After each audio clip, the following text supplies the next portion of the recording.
మనోజ్ జోబీలో నుంచి అయితే 10,000 పడిపోతూ ఉంటాయి. ఆ 10,000 చూసి బాలు అయితే షాక్ అవుతూ ఉంటాడు. నాన్న నీకు తెలుసా అని చెప్పి ఆ డబ్బులు తీస్తూ ఉంటాడు. అచ్చం 10,000 నాన్న అని చెప్పి బాలు అయితే లెక్కెట్టి చెప్తూ ఉంటాడు. అలా చెప్పగానే మనోజ్ అయితే షాక్ అయి అలా చూస్తూ ఉంటాడు. ఇక వీడికి ఎలా చెప్పాలి అని అయితే బిత్తరపోతూ ఉంటాడు మనోజ్. ఇక సత్యాన్ని అయితే అడుగుతూ ఉంటాడు, ఆ డబ్బులు నీవేనా నాన్న అంటే నావి కాదురా అనేది అంటూ ఉంటాడు. ఇక మౌని నీవా అని అంటే నాకెందుకు అన్ని డబ్బులు విత్డ్రా చేస్తాను అనేత అంటూ ఉంటుంది. ఇక మీనా నీవా అని అంటే అయినా మీనా వదినకి ఎలా వస్తాయని ఆ మీనా వదిన అడుగుతున్నావు, అమ్మగట్ట మీనా వదినతో పార్లర్లు పెట్టించిందా ఏంటా అని మౌని అంటూ ఉంటుంది. ఇక మీనా కూడా నావి కాదండి అనేత అనేస్తూ ఉంటుంది. మరి ఎవరివి డబ్బులు అని చెప్పేత అనుకుని బాలు అయితే సతమతం అవుతూ ఉంటాడు. ఇక ప్రభావతి అయితే అలా చూస్తూ ఈ ఎదవవే గల డబ్బులు ఖర్చు తీస్తూ పడిపోయాయి, రోహిణికి ఇవ్వడానికి తీసుకొచ్చిన డబ్బుల్లా ఉన్నాయి, ఇప్పుడు ఈడి కంట పడ్డాయి, ఎలా వాటిని తప్పించాలి, అవి ఎలా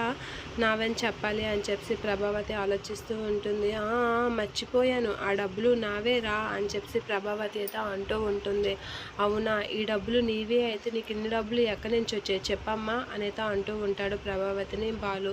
ఆ మాటలకి మీ నాన్న పెన్షన్ డబ్బులు అందాయి కదరా అవి అనేత అంటూ ఉంటాడు. అవునా నాన్న, ఇవి నీ పెన్షన్ డబ్బులా అనేత అడుగుతూ ఉంటాడు బాలు. ఆ మాటలకి సత్యం అయితే నా పెన్షన్ డబ్బులు నీ చేతిలో నేను ఎక్కడ పెట్టాను, నువ్వు నీ చేతిలో పెట్టకుండా నేను భద్రంగా బ్యాంకులో దాచుకున్నాను కదా, ఈ డబ్బులు నీకు ఎక్కడి నుంచి వచ్చాయి అని సత్యం అడిగేసరికి ఇక ప్రభావతి ఏం మాట్లాడకుండా అలా చూస్తూ ఉంటాడు.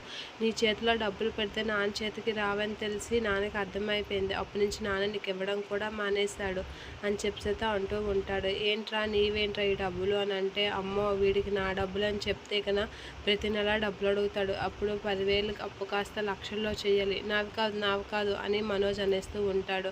అలా అనగానే ప్రభావతి షాక్ అవుతూ ఉంటుంది. అంటే వీడికి జీతం అందింది కానీ ఇవ్వడానికి నచ్చుకోలేదు, వీడు పని చెప్తానని చెప్పి బాలు అయితే సరే నాకు ఈరోజు డబ్బు దొరుకుతుంది అనుకున్నాను, నిజంగా దొరికింది అనమాట అని అంటాడు.